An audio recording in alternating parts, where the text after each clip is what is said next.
Yes, Mr. Mngomezulu. Thank you, ma'am. Ma'am, during the arrest of accused number 1, were you... Oh, sorry. The last question I asked about the letter from the station commander. You said you have the letter. You told me that you station commander.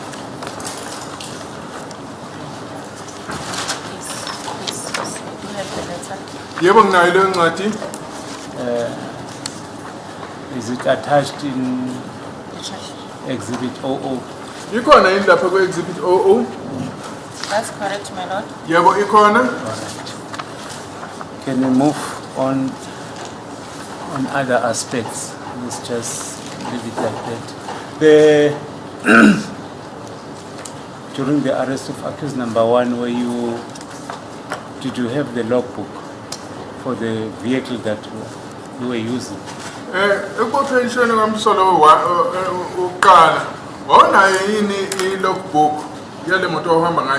That's correct, my lord. So you were recording everything,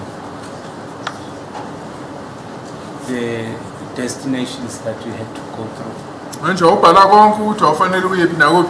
That's correct, my lord. So, my lord, I had a discussion with my colleague that he didn't make the copies for the logbooks, but we will have the opportunity to go through them to see if there are things that are in dispute. Logbooks. Is it a logbook or logbooks? Logbook. It's a logbook. It's a logbook, man. One logbook. Okay, fine. During lunchtime, then we'll have the okay. opportunity to Logbook. go through it. Right. Should be discussed.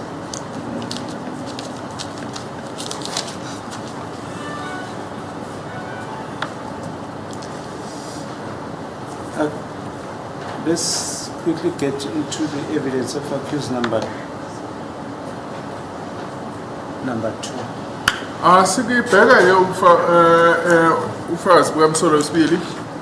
Accused number 2, you were not present when he was arrested on the 16th. That's correct, my lord. My instruction is that you communicated with him prior to his arrest to dispute it.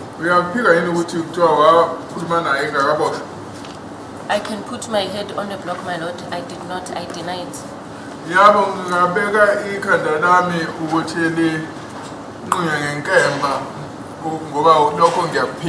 The contents of which is that initially you promise him employment. Secondly, you inform him that he was linked with the case of Mngomezulu.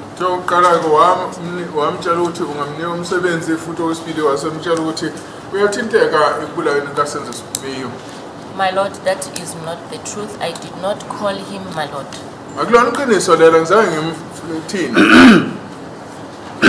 Sorry, my lord. Sorry, what type of work was he promised? It was never specified. I see. Okay. So why change the center of them service to our exam? But the answer to accused number 2 was that he is employed. But you I'm sorry, speed My lord, that is a lie, my lord. I had no reason, my lord, to call accused number 2, my lord, or even ask him about, my lord, such a case, my lord. If, my lord, I wanted to ask him, my lord, I was going to approach him, my lord, and ask him, not over the phone. It has never happened, my lord, in my career that I will call a suspect, my lord, and question him over the phone.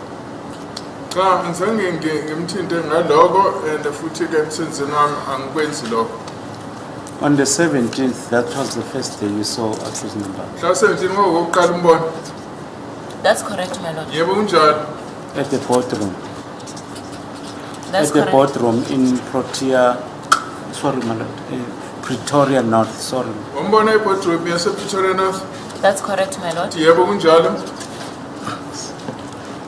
So if Mr. Mkhani told the court that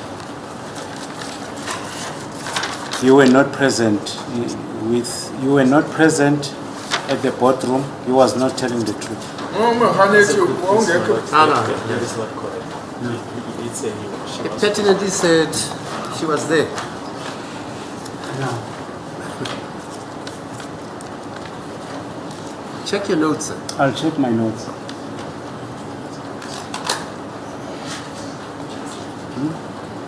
Yeah.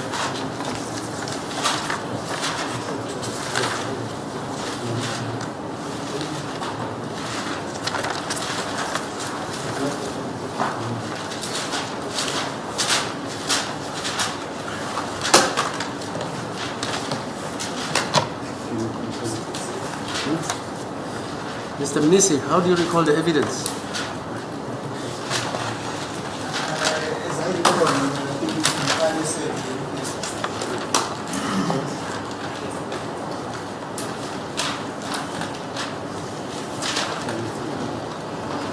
My learned friend did even put it to Sergeant Mokgoatlheng that Brigadier Belinda was present, and he said only this week Sergeant Mokgoatlheng was present. We're quickly checking the relevant portion on the report. Yeah, okay. And my learned friends have got the record as well.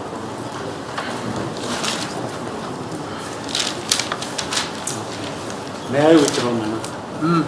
May I withdraw the question? So, in the boardroom, you also participated in the interrogation of accused number 2. lapha ke boardroom wawukhona isikhathi futhi wasiza ekubuzeni umsolwa imibuzo. That's not the truth, my lord. I did not participate, my lord, because when I arrived, my lord, they told me that, my lord, they were done questioning him, my lord, and he gave an alibi.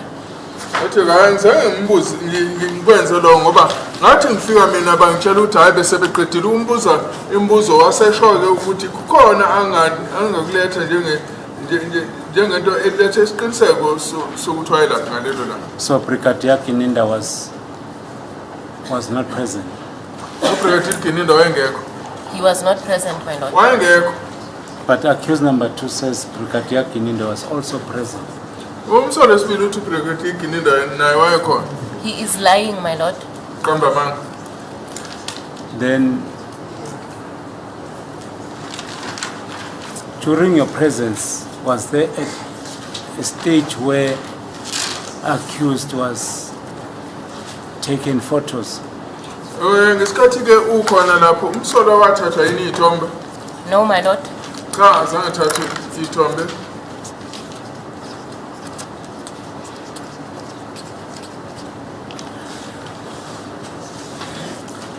Was there any inquiry about the the tattoos that were in his body? Come again? Was there any inquiry or questions arising from the tattoos that were in the accused's body? Wabuzwa yini ngamathatu ala emzimbeni wakhe? My lord, as I said, when the questioning, my lord, took place, I was not there, my lord. So in my presence, my lord, I did not witness any questioning, my lord. Therefore, I'm not in the position, my lord, to say the questions of the tattoos were asked or not. Because when I arrived, they were already done. Kwazi uPaula ngaloko ngoba nje mase ngifika mina fike sebeqedile ukubuzana imibuzo.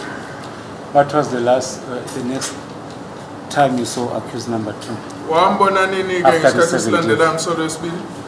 The following day, my lord, the 18th of June, my lord, at Carltonville, Ngambona ngelanga elilandelayo ngomhla 18 June endaweni eseCarltonville where he said, my lord, he used to work. lapho athi wayesebenza khona. So on the 18th, was it the last day, first and the last time you saw accused number 2? Specifically on the 18th. Mhla 18 kwaku isikhathi kwesibili nokugcina ubona umsolwa wesibili. My lord, I saw him again on the 19th. Ngambona futhi mhla 19 No, I was referring to the 18th time frame. mhla 18. You saw him at Carltonville after that, on the 18th, you did not meet accused number 2. Shuthi ngomhla 18 ke wagcina umbone eCarltonville awuzange uphinde umbone futhi ngalolo suku ngomhla 18. No, my lord, I did not see him. Cha ngizange ngimbone. All right. On that particular day, who was driving, or were you driving a motor vehicle on that day? Washayela imoto ngalelo langa. That's correct, my lord. Yebo unjalo. What car was it? Hlobo nemoto. It was a Golf 7, my lord. Kuyi Golf 7.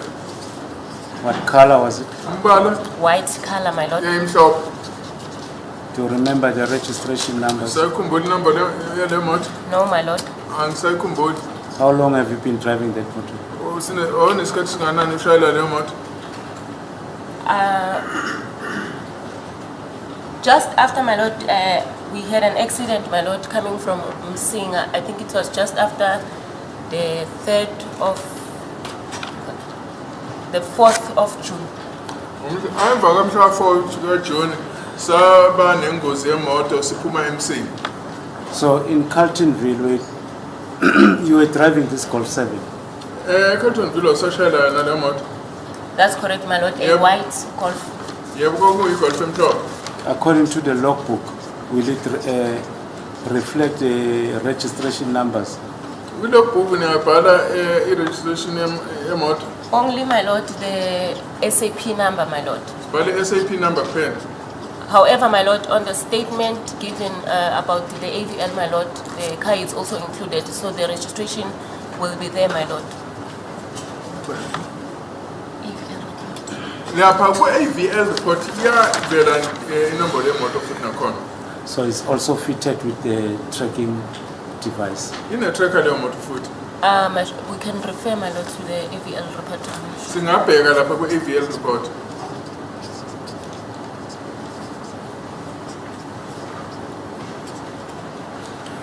Okay, this is the second time, the 18th, the 17th.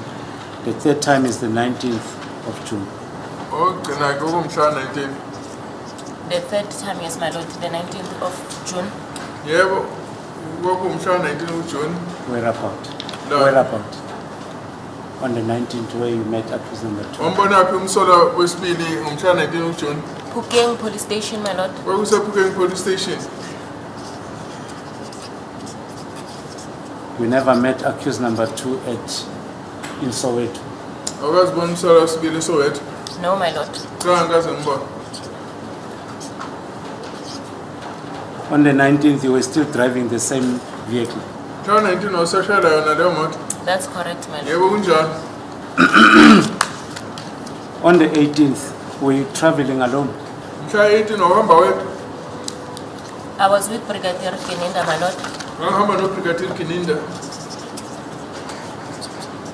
That's all.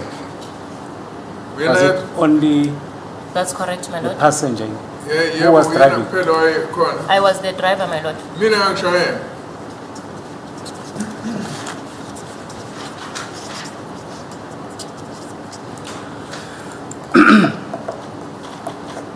On the 19th, you said you were still driving the same motor vehicle. Mhla 19 wasashayela yona leyo moto. That's correct, my lord. Yebo kunjalo. Were you with Mr.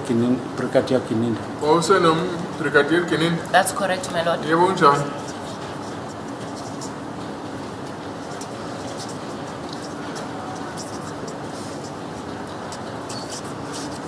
Okay. Let's get on the date of the 18th. Asembeke siyobheka ilanga lamhla 18. Accused number 2 said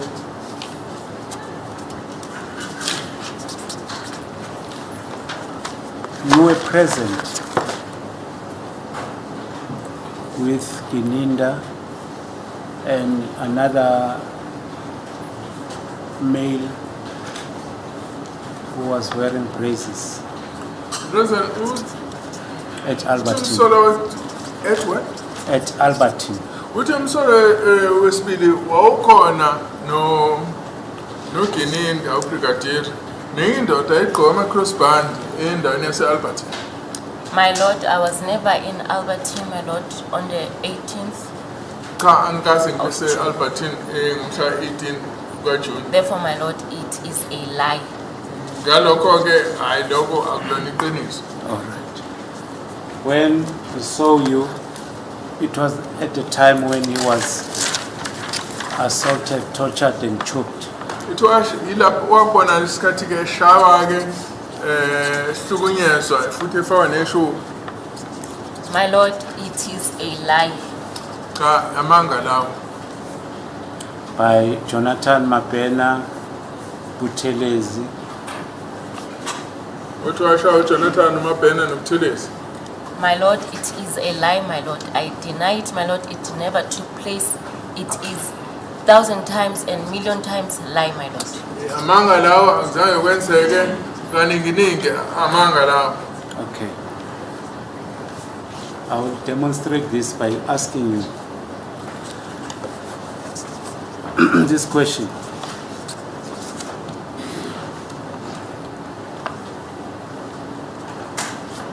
The reliability of your evidence to say accused number 2 is telling lies will be drawn from the evidence given by Mr. Mukhani. Sizoqhathanisa ubufazi bakho nobufazi ubukhani ubone ukuthi kupho kuyiqinile. When Mr. Mukhani was cross-examined, Mukhani, not alone, Mukhani, Jonathan Buthelezi, and Maphumulo, when they were asked or when they were informed about the version of accused number 2 that there was an incident that took place near engine garage, all of them they denied and said accused number 2 was lying. Umukhana Jonathan Buthelezi noMaphumulo ibuzwa ngendaba yaseAlberton baphika. They denied firstly to be within that vicinity. Baphika ukuthi babe kuleyo ndawo. Secondly, they denied having assaulted accused number 2. Baphika futhi nokuthi bamshaya umsolo speed. Do you understand? Yakuzwisisa lo. I hear you, my Lord. Yakuzwa. When the evidence of the AVL was led, it transpired, according to the recordings, that the Toyota Fortuner on the 18th of June was near an engine garage. Sorry, may I rephrase it? I understand. Was near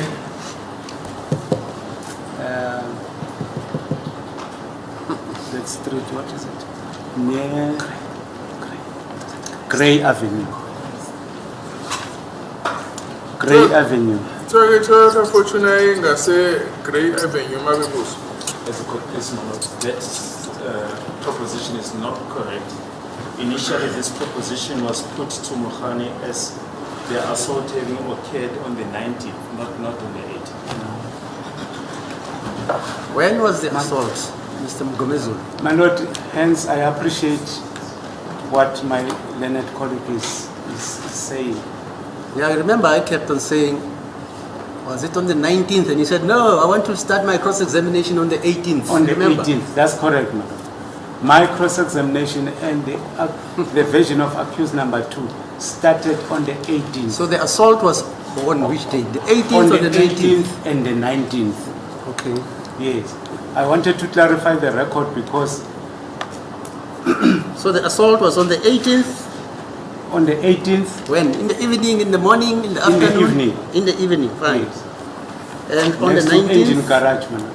Oh, on the evening, at the engine garage. Yes, my Lord. It's on an open area next to the garage. Open area next to the garage. Correct, madam. And then on the 19th, On the 19th, it was at Orlando. at Orlando. Yes, next to, The Orlando I know. yes, Orlando East. that's correct, ma'am. Next to the power park, as also reflects on the APL. You said dumping site, you remember? Dumping site, that's correct. Now you're saying power park. The AVL reflects power No, no, park. your instructions. Was it at a dumping site or a Dumping power site. park? Dumping site. According Okay. to my version, Fine. it's dumping site. site, okay. There are 2 dumping sites, my lord, for clarity. One You in put Albertine. you put the other story of poles and blah blah blah That's correct. in Albertine. In Albertine. When was it that? On the 18th. On the 18th. On the 18th. On the 18th. Okay. Sola ukuthi washaya ngomhla 18 intuzose engine garage endaweni evulekile nje intuzose garage. Ukuthi lokho kwenzeka kusihla mhla ka18. Futhi waphinde washaya ngomhla 19 eOrlando East eduze kwala kulashwa khona uDoti. The version of accused number 2 in relation to the initial assault, you were not present. Kuthiwa kumaqalo eshaya umsolwa wena wawungekho. Now, is that on the 18th? Or On the 18th. On the 18th. The first time. She was not there. She was not there. Okay. So wawungekho mhla 18 eshaya eqala ukushaya My umsolwa. lord, I need to be clear because now it sounds ambiguous. On the 18th, when the first time this assaulted accused number, in that evening, she was not present. Okay. Later on, in the same evening, On the 19th. no, my lord, on the same 18th of June, that's when the witness and Brigadier Kuninda arrived. Okay. That's correct. That's what I want to clarify. Kuthiwa iqala ukushaya umsolwa mhla 18 naningekho ke kodwa ke kusaqhutshekwa ke ngalo lolo siko ila wafika khona uhamba no Brigadier Gininda. I want to clarify the reliability of your answers when you say that is a blatant lie. Ngifuna ukuzama ukuchaza ke ukuthi izimpendulo zakho ziyaphatheka yini muthi ke amanga lawo. The version of accused, sorry, the answers of Mr. Mohan, particularly at when he was driving near Mali and Collins. Sergeant uthi ke uSergeant Mokhane ethi ehamba eduze kweMali neCollins Was confirmed after he was led with the evidence of the AVL. But Manje- initially, he denied having been next to an engine garage. waqala waphika ukuthi yena wayeseduze kwe-engine garage kodwa uma sekubhekwa i-AVL wavuka. As a court, please, my lord. And we don't want to belabor this point. The initial version of Sergeant Mukhale was that on the 19th of June 2020, he was en route to Moroga police station. Then it was put to him that there were these multiple stops starting at the place near the engine garage, then the steel place, then at Dumping. Baragwana, then at Orlando. But now, later on, this version was then, and we don't want to use the word adapted, but it was said that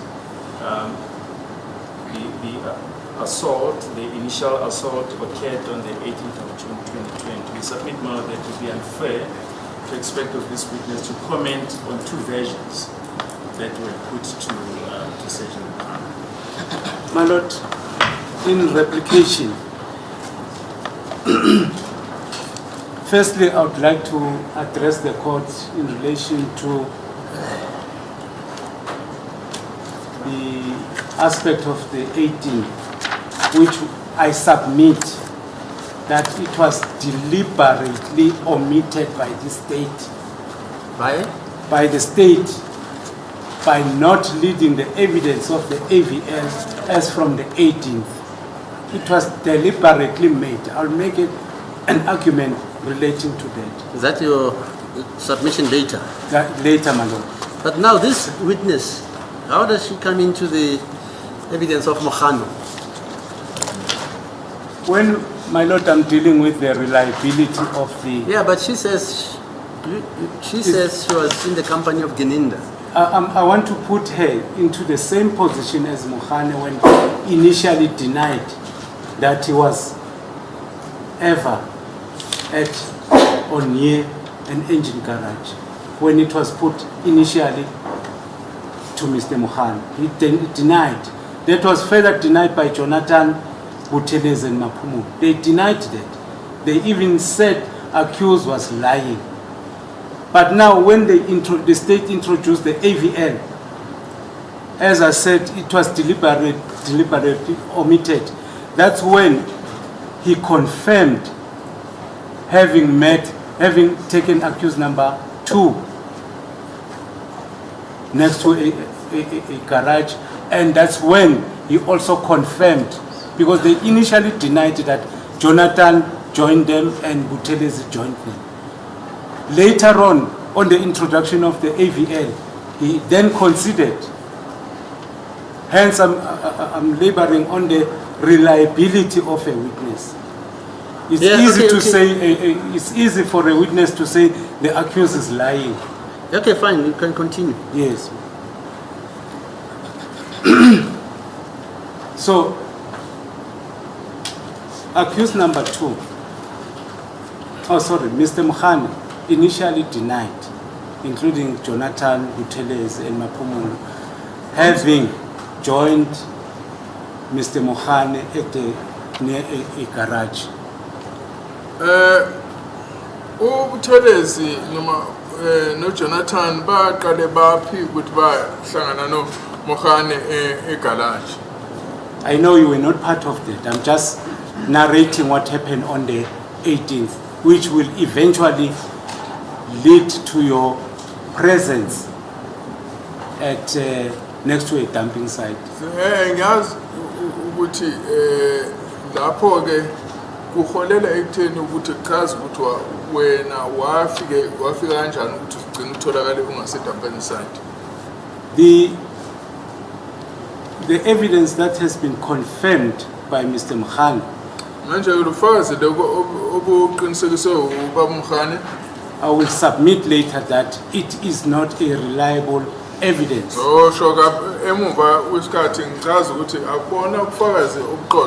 Which was subsequently considered and admitted by him to confirm the version of accused number.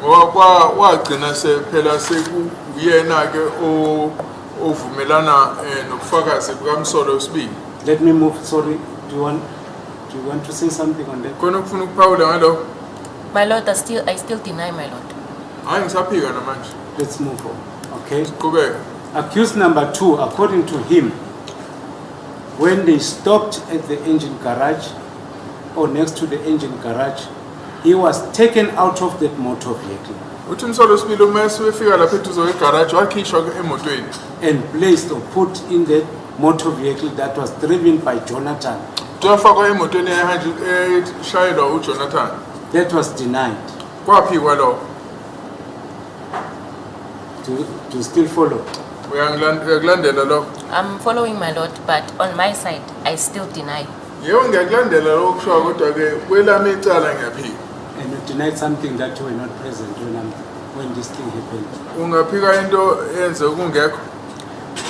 My Lord, you are saying you want, just because Mokgoatlheng said certain things, my Lord, so and you want to take Mokgoatlheng's version, and you want to draw my conclusion from Mokgoatlheng's version, my Lord.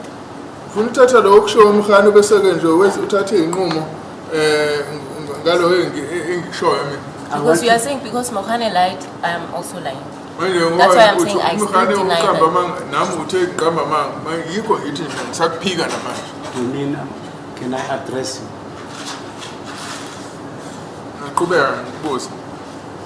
I want to demonstrate to this honorable court that the witnesses that I've already mentioned are not reliable witnesses.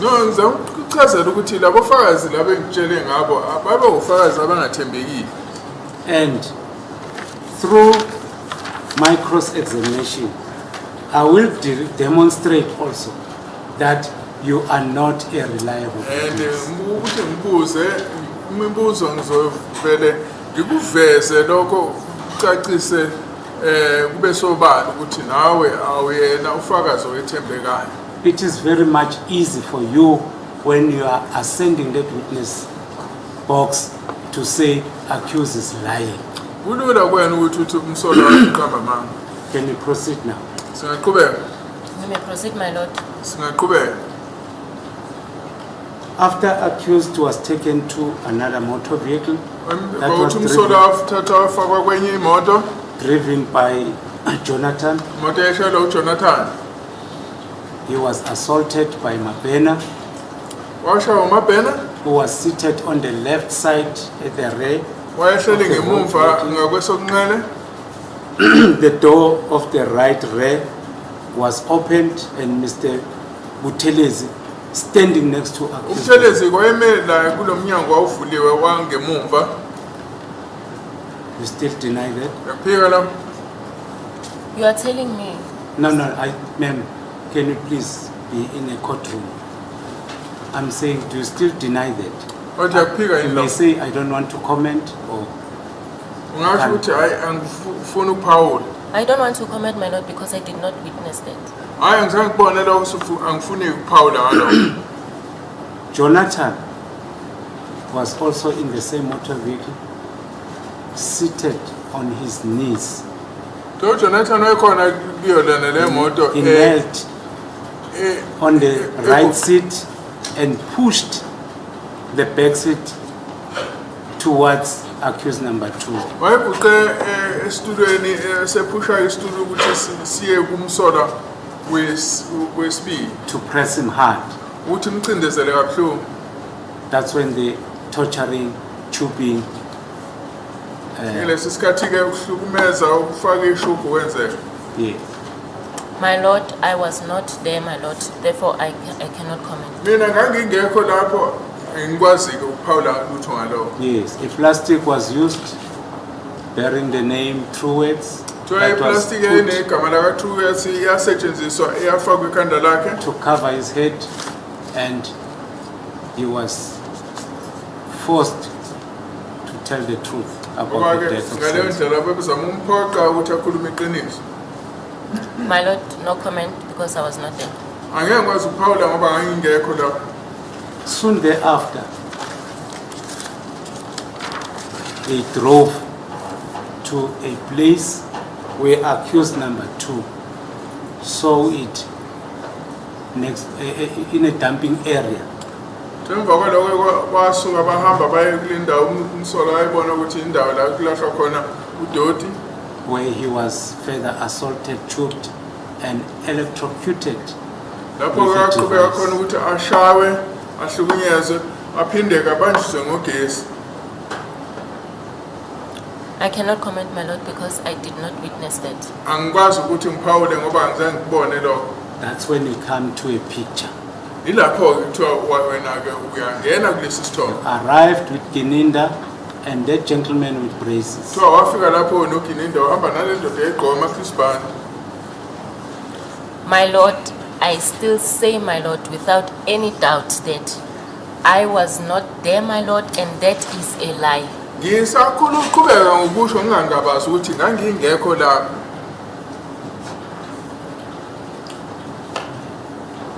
When Gininda, after having had a meeting with Jonathan, Mabena, Mohani, Emva kokuthi uGininda abe nomhlangano noJonathan noMabhena noMkhane, oh sorry, prior to that, kodwa Mohani ngaphambi kwalokho was heard by accused saying, Yegelani Diman. uMkhane wazwa umsolo ethi yekelani le ndoda. My lord, that is not the truth, my lord.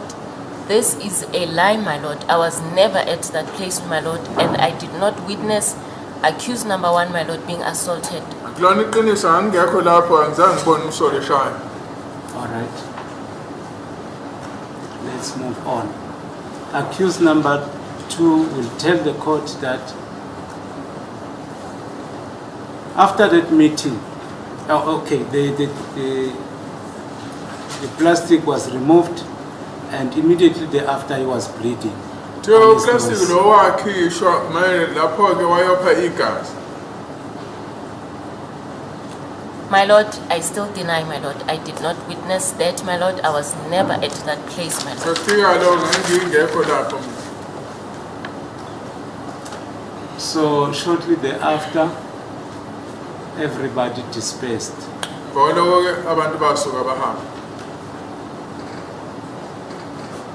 My Lord, I still say, my Lord, I was never at that place, my Lord. I did not witness, my Lord, an accused number 2 bleeding, my Lord, or assaulted, my Lord. I still stand and very firmly, my Lord, that it did not take place, my Lord.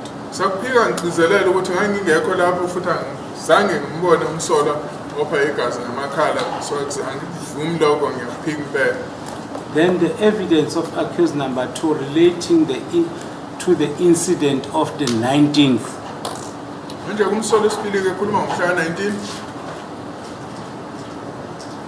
That's when he denies having met Rapatu in the morning of the 19th of June 2020.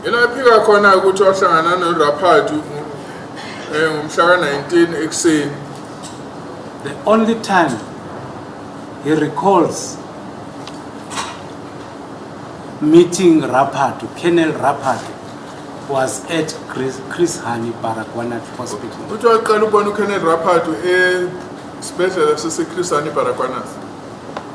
My Lord, I did not witness that, my Lord. I cannot confirm.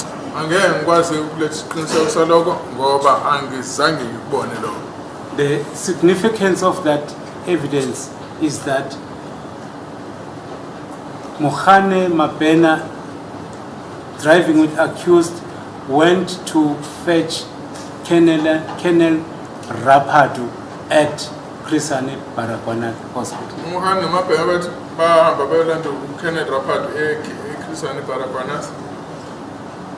I was not there, my Lord. Therefore, I cannot comment. Then they traveled with accused number 2, including in the presence. He was a passenger in that Fortuna. I refer to Colonel Rapatu. He was also, there were 4 in the motor. No comment, my Lord. I was not there. They then drove accused number 2 for him to make a conclusion that it was Orlando. He saw the boat at the gate next to a dumping area and said, we arrived at Orlando, next to a dumping site where there are ATMs that were no longer in use.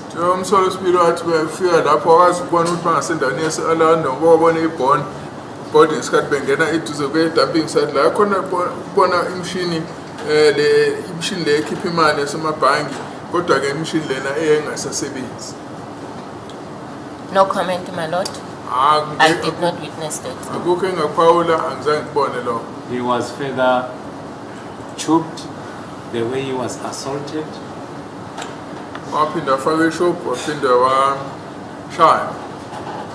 Until up to the time when you yourself, Kininda, and that man with the braces arrived in a white BMW.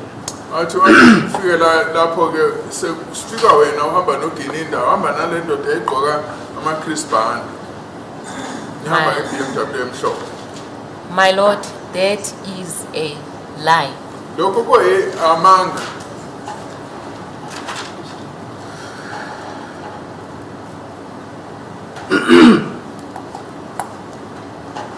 Upon your arrival, in a plural form, upon your arrival,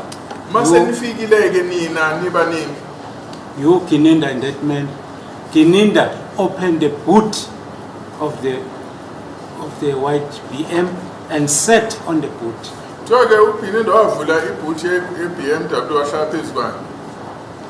My Lord, that is a lie. Hayi manga lawo. Furthermore, he took documents and gave them to Rapad. Wakhipha amaphepha athizwane kuRaphat. My Lord, it is a lie. Hayi manga lawo. Then he told accused number 2 that if you do not sign, the process will continue. Watshela umsolo wesibili ukuthi uma ungasayindi lapha hayi kuzoqhutsheka. My Lord, it is a lie. Amanga lawo. Then accused number 2, that's when he appended his signature on the document.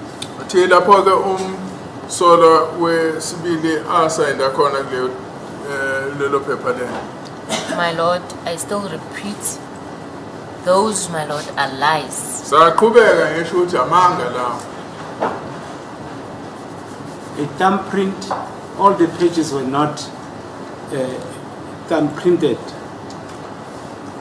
As a result, they had to go to Morocco, where finally the thumbprint were done in all the pages of those documents. Kufakwe konke amaphepha iminwe yikho ke na elo eMorocco. My Lord, that is a lie. Amanga lawo. Correct. Did you see accused number 2 on the 22nd, on the 20th of June? Mhla 22 June nambona umsolo wesibili. 22nd. 20th of Mhla June. 20th. Yes. 20 June 2020. My Lord, we went to Phuket on the 19th, Sayephuke ngomhla 19 and we came back, my Lord, on the following day, early hours. So, sabuya The ngena 20th, my ngelandelayo ngentathakusa. so yes, my Lord, on the 20th, my Lord, I was still with him. Kusho ukuthi ngomhla 20 ngangisenayo.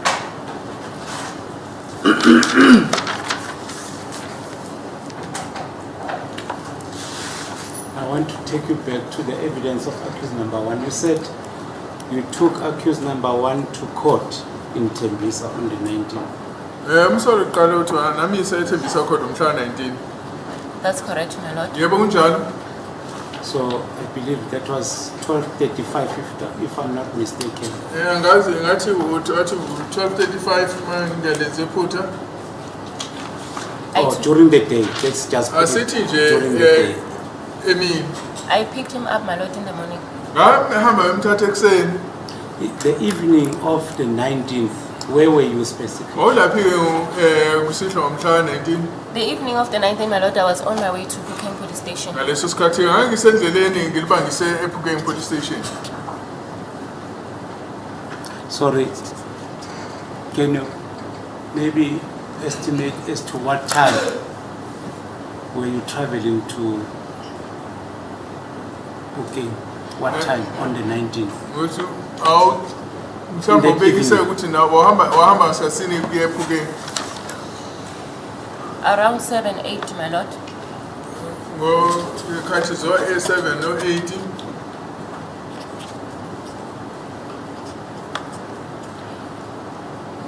So, as you were traveling to Phuket, Njengoba usendleleni kuye ePhukeng.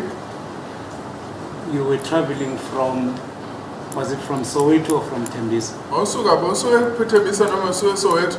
From Eraten, my Lord. I was from ngisuka eEraton. Eraten is next to Soweto. Eeraton seduze Soweto. That's correct, my Lord. Yebo kunjalo.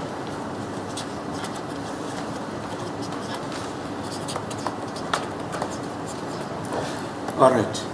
On the before you left to Phuket, Asuke kuye ePhukeng. where was the escort, Jonathan, Buteles, and the rest? Manje ke babephike laba babeniphelezela uJonathan noButhelezi nalabo abanye. My Lord, I left Eraten, my Lord, with Brigadier Gininda. Ngasuka mina eEraton ngihamba noBrigadier Gininda. And he told me that Mokgane and Mabena, they are already on the way to Puking. I did not see Jonathan and others. So on the 19th, the whole day of 19th, you did not see Jonathan, Buthelezi, Maphumulo, Mngomezulu and Mabena. My Lord, I saw Mokgane and Mabena. I did not see Jonathan.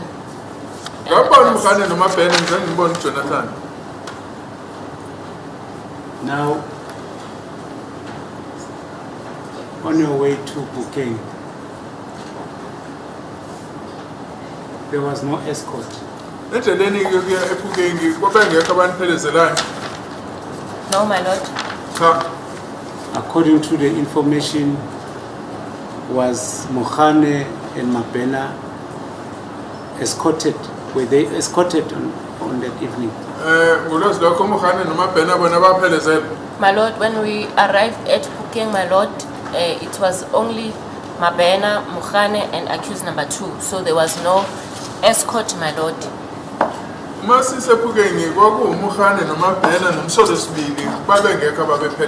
Coming from Johannesburg, the only thing, my Lord, that the brigadier did, my Lord, when we arrived was to arrange an escort, my Lord, to go to the where accused number 2 was residing.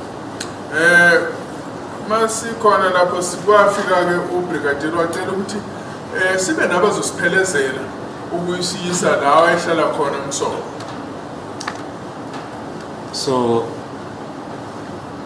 upon your arrival at Puking, after the arrangements were made by Gininda, now we are proceeding to the room or the house of accused number 2. Where was he at the time when you approached his place of? Accused number 2 was. He was there with us, my Lord. Was he not inside? Was he not left in one of the vehicles? My Lord, we left from Puking police station, going to his place of residence.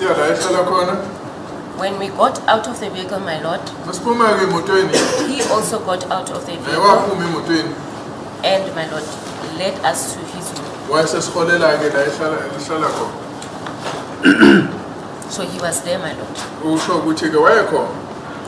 I just want to knowledge in relation to when immediately after you arrested someone with an intention to book him in or to detain the person in the police cells. Is it correct that you take everything that is in possession of the particular suspect?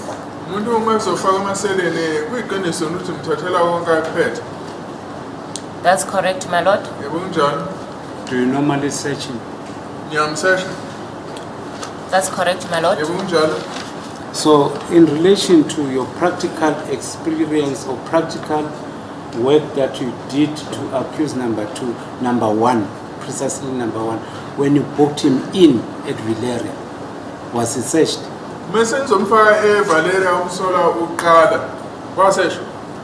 My Lord, I was not there when he was booked in. Okay. And you were also not there when accused number 2 was booked in after his arrest on the 16th. Accused number 2. Yes, I'm now on number 2.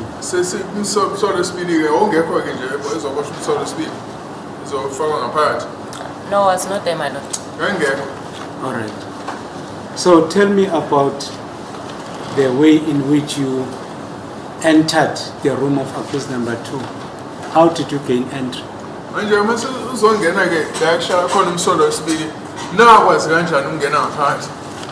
My Lord, accused number 2 was in possession, my Lord, of his key.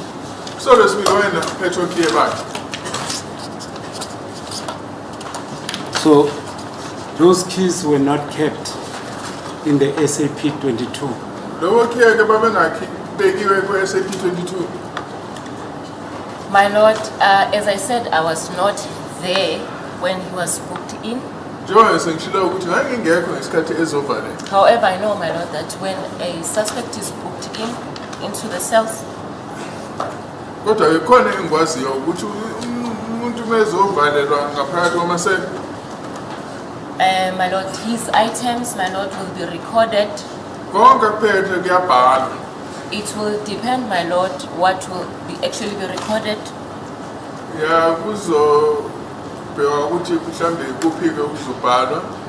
Like, my Lord, if, my Lord, there are shoelaces or things that, my Lord, are not of value, my Lord, will just be kept there in the cells but not recorded in the SAP 22. Uma kukhona intambo zesicathulo izinto nje ezingenamsebenzi omkhulu zizobhekwa lapho kodwa ngezibhalo. And, my Lord, if the suspect had to leave or to be booked out, my Lord, Umsolwa unesezokhishwa lapho. and, my Lord, if you want to take whatever, Lord, that he will need, Uma kukhona azokudinga he can, my Lord, take whatever that he want and go out or booked out with those items, my Lord. uyakwazi ukuthetha lokho akufunayo akhishwe nawo. When So- he is back, my Lord, he So can when- also, my Lord, book in the things, my Lord, which he has in his possession. Bese buyeni phethe lezi zinto ufaka nalezi zinto abeziphethe. So the booking in and the out of the items, is it also recorded? Manje ukhishwa nokufaka kwezinto nawo kuyabhalwa phansi. It is recorded, my Lord, but I know that, my Lord, for instance, the shoelaces, my Lord, will not be recorded. Yazi ukuthi yebo kuyabhalwa kodwa khona izinto ezingabhalwa esithathe njengey'ntambo zesicathulo. Okay, let's just get to the keys. The keys were not supposed to be recorded according to your evidence. Manje okay-ke bakungaphoqeleki ukuthi babhalwe phansi njengokusho-ke ebufakazini bakho. Or do you regard them as one of those items that are not value, does not have value? Manje mhlawumbe uthatha ngokuthi okunye kwezinto ezingenamsebenzi. My Lord, it will also depend with the person, my Lord, who's writing down, my Lord, the SAP 22, my Lord. If he decides that he does not want to record the shoelaces or the keys, my Lord, he will definitely do that, my Lord. Kuya ngokuthi umuntu ubona kanjani lo muntu obhala mhlawumbe uyathanda ukubhala mhlawumbe ayathanda ukubhala so kuya ngokuthi yena ubona kanjani. And So- if the suspect was, my Lord, to leave the holding cells, my Lord, he will be the one, my Lord, who will say, this is my shoelace, or maybe this is my key, and then he will take those keys or shoelaces. Manje kuya ukuthi uma sephukishwa-ke umsolwa uzosho ukuthi hayi nawe ushulesi intambo zecathulo noma ukhiye engiwufunayo. At this stage, my Lord, I cannot confirm on accused number 2's side, my Lord, because I was not there when he was booked in, my Lord. I cannot tell if the keys were recorded or they were still kept, my Lord, in his possession. I cannot tell. Ngangingekho-ke lapho ngeke ngikwazi ukusho ukuthi ukhiye babebhaliwe phansi noma kwathiwa ngangingekho impela. But on the night of the 19th, accused number 2 was in possession of the keys. Do you dispute that? Mhla 19 umsolwa ephethe okhiye ngaphikisa lapho. That's correct, my Lord. Yebo kunjani? You don't dispute it. Awuphikisi? He was in possession of the keys, my Lord. Wayephethe okhiye. It's my version, it's accused number 2's version that those keys were not used to open his house. Njengoba-ke umsolwa wesibili uthi okhiye laba bazange besetshenziswe ukuthi kuvule indlu yakhe. Those keys, when they came back from his room, he asked the officers as to how did you gain entry because I'm in possession of the keys. Uthi-ke noma sebebuya-ke erumini labo kwababuza ukuthi ngingene kanjani erumini lami ngoba ngisabaphethe okhiye. My Lord, all I can remember is that Sergeant Mokane asked him about the keys, my Lord, and he said the keys are in his pocket. engikhumbula ukuthi Sergeant Mokhane wamcela okhiye wasethi ukokhiye basekhukhwini lakhe. And Sergeant Mokhane, my lord, was the one who reached for the keys and opened. uSergeant Mokhane uyena ke oyelula isandla wakhipha okhiye wayesevula. That has been denied. That has been put to Sergeant Mokhane. The same vision that I'm putting to you. Accused number 2 says or will tell the court that he never gave anyone permission to enter his room. So lesibili uzophika athi yena azange enike umuntu imvume yokuthi angene erumini lakhe egumini lakhe. And the alleged ammunition, unlicensed ammunition, was not retrieved in his presence. Futhi ke nokuthi lezinhlamvu lezi azange zitholwe ekhona ebhekile. And the results of which he was acquitted. Futhi ke nokuthi ke nje wagcina selimuvunile icala kulo.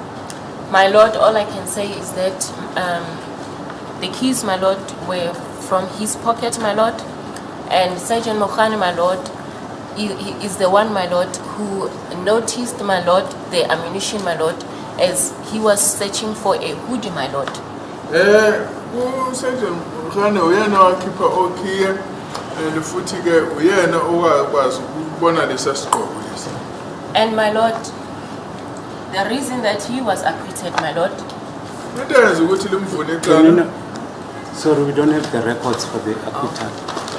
The status of can the witness be allowed to comment? Yeah, why do you want to stop the witness, Mr. Mngomezulu, after having put a version to him that the ammunition was not retrieved from accused number 2's room, and that is the reason why he was acquitted? We don't have the records. Now here's a witness who wants to counter that. You say, no, don't talk. My lord, I'm not saying don't talk. Oh, what are you saying? I'm saying that should be in line with the records of the lower court to confirm what she's going to say. But you don't know what she's going to say. I can't presume that she's going to say this. Let the witness speak. Yes, you wanted to answer, ma'am. Yes, my lord. My lord, it was for the fact that Sergeant Mokhane and my banner went to fetch him on the 16th of June. Sergeant Mokhane nomabhemba ahamba bemthatha ngomhla 16 June. And when he was picked up, my lord, he was in that room. He was with his girlfriend. Wathi lelando ngalelo langa wayehleli lapho nengcwayi yakhe. And my lord, they went away with accused number 2. Basuka lapho behamba lapho nomsolo sibini. And when on the 19th, my lord, when we came back and we retrieved the ammunition, Mase sibuya lapho sothatha lezo nhlamvu.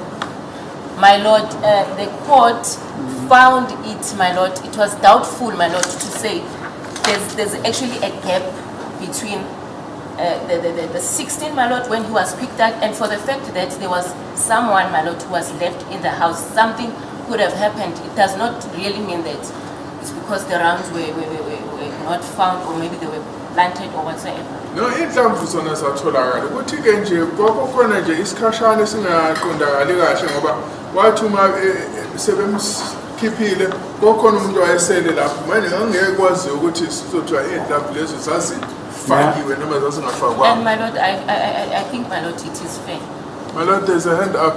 May I approach accused number 2?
Yes, ma'am, I'm listening.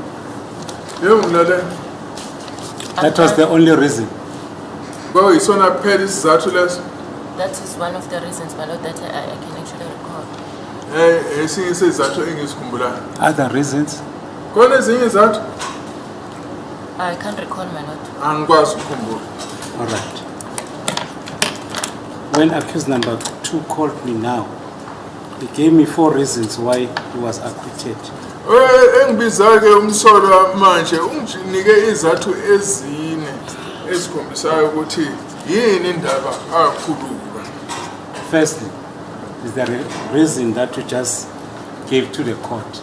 Uqala ke ileso sizathu asilethe phambi kwenkantolo. To understand? The second reason, Esesibili, you had no warrant of search. naningenayo iwarrant yokuthi ningani yosesha lapho. The third reason, Isithathu, you had no warrant of arrest. naningenayo incwadi yokubopha. The last reason, Esine, the court asked you to bring the exhibits, the live rounds, but you did not bring them. manje ke inkantolo yacela ukuthi anikhombise phela lezo inhlamvu lezo nangakwazi ukuzikhipha.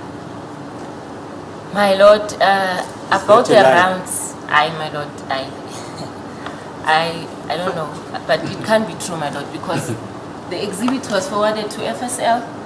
If actually, Sergeant Mokhane is the investigating officer, my lord, but I would like to believe if the court needed those exhibits, my lord, Sergeant Mokhane, my lord, was going to go to FSL, my lord, and get those exhibits. Inhlamvu lezo zafakwa ku-FSL lo Sergeant Mokhane oyena wayephethe lelo phepha ukuthi inkantolo yayidinga ukuthi zibone lezo ntambo ungakwazi ukuhamba ayozithatha e-FSL azilethe phambi kwenkantolo. Sorry, what is FSL so that we all understand? You know FSL? Forensic Science Laboratory, my lord. I-Forensic Science Laboratory, ballistic, That's correct, my lord. where they are normally would be stored. That's correct, my lord. Do you see the relevance of the judgment? Ngiyabona ukuthi kuchaza ukuthini-ke isinqumo lesi sathathwa isahlulelo esakhishwa imanje. My lord, I hear what you are saying, but about the rounds, my lord, it does not make sense. Ngiyakuzwa ukushawa kodwa-ke mayelana nalezo zinhlamvu lezo cha kwamkeleki. I think it's for the court to make a sense out of it. Hayi inkantolo ezothatha. May I just, in wrapping up my conclusion, my cross-examination, my lord, Yes. may I be permitted to consult with my... Yes, yes.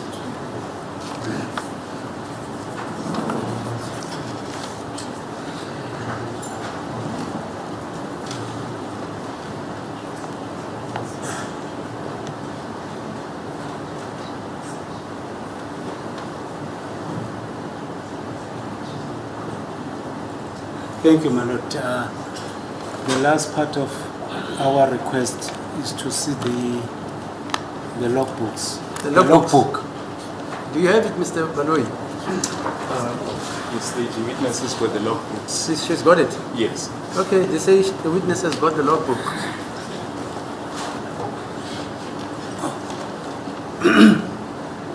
All right. The last question, ma'am. During these days that we have testified about, were you also using a pocketbook? Kulezi zinsuku-ke obufaza ngazo awuphethe logbook. Pocketbook. I-pocket book. I'm using a diary, my lord. Hayi ngisebenzisa idayari. Sorry, you're using a diary. That's correct, my lord. Yebo ngisebenzisa idayari. All right, that is fine. My lord, I think we should stand this matter down to peruse They are fine, no the problem. logbook after 2. Yeah? Until 2 o'clock. Because I think, maybe they want to cross-examine. Oh, you want, in the meantime? Maybe I might have some questions from the logbook, but I'm not sure if Mr. Messi can proceed. Mr. Minister, they say you may want to proceed now. I'm not so sure whether my colleague has read up his cross-examination. Definitely, I do have. He's the one who's saying that, not me. I definitely do have a question or two to the witness. Mr. Mngomezulu.